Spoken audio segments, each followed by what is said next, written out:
Assalamualaikum warahmatullahi wabarakatuh. Nama saya Juliana, NIM saya 1912114.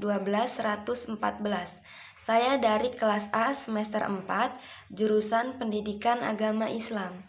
Di sini saya akan menjelaskan komponen-komponen administrasi pendidikan, aturan, mekanisme, dan tata kerja administrasi pendidikan, yakni dengan mata kuliah administrasi pendidikan.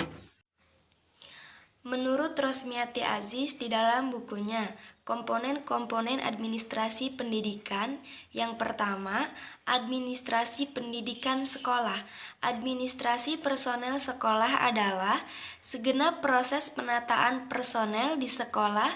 Administrasi personel sekolah direncanakan dan diusahakan secara sengaja dan bersungguh-sungguh serta dibina secara kontinu di sekolah, sehingga para pegawai dapat membantu atau menunjang kegiatan-kegiatan sekolah secara efektif dan efisien demi tercapainya tujuan pendidikan yang telah ditetapkan. Yang kedua, yakni administrasi kurikulum.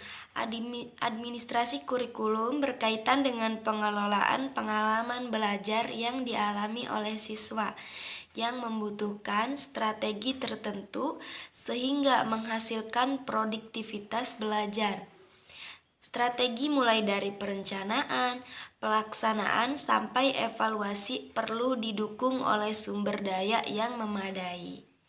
Yang ketiga, administrasi prasarana dan sarana pendidikan. Administrasi sarana dan prasarana pendidikan bertugas mengatur dan menjaga sarana dan prasarana pendidikan agar dapat memberikan kontribusi secara optimal dan berarti pada jalannya proses pendidikan. Kegiatan pengelolaan ini meliputi kegiatan perencanaan, pengadaan, pengawasan, penyimpanan, inventarisasi, dan penghapusan serta penataan. Yang keempat, administrasi siswa. Administrasi peserta didik atau siswa adalah seluruh proses kegiatan yang direncanakan dan diusahakan secara sengaja, serta pembinaan secara kontinu terhadap seluruh peserta didik agar dapat mengikuti proses belajar mengajar secara efektif dan efisien demi tercapainya tujuan pendidikan yang telah ditetapkan. Yang kelima, hubungan sekolah dan masyarakat. Hal yang mencakup hubungan sekolah-sekolah lain, hubungan sekolah dengan pemerintah setempat, hubungan sekolah dengan instansi-instansi dan jawaban-jawaban lain, dan hubungan sekolah dengan masyarakat pada umumnya.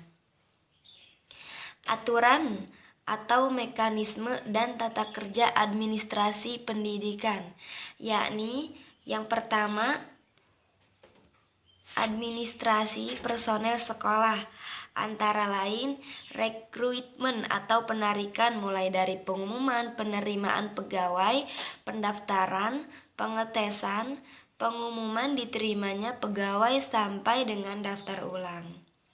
Yang kedua, placement atau penempatan, yaitu proses penanganan pegawai baru yang sudah melaksanakan pendaftaran ulang untuk diinformasikan bagian seleksi mana mereka ditempatkan.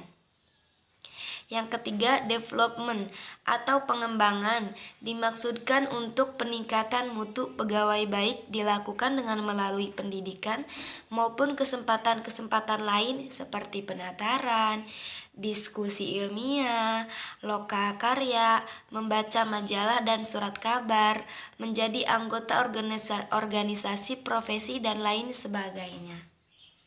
Yang ketiga, pengawasan atau evaluasi merupakan aspek terakhir dalam penanganan pegawai. Aturan mekanisme yang kedua yaitu administrasi kurikulum. Yang pertama itu isi kurikulum, yang kedua proses kurikulum, yang ketiga penyusunan kurikulum.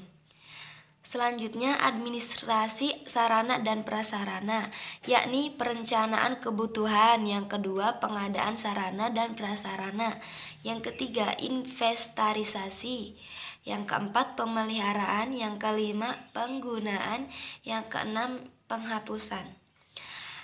Tata kerja atau mekanisme yang keempat yaitu administrasi siswa, yaitu pendaftaran calon peserta didik, pembentukan panitia, seleksi calon peserta didik, pendaftaran kembali calon peserta didik yang diterima.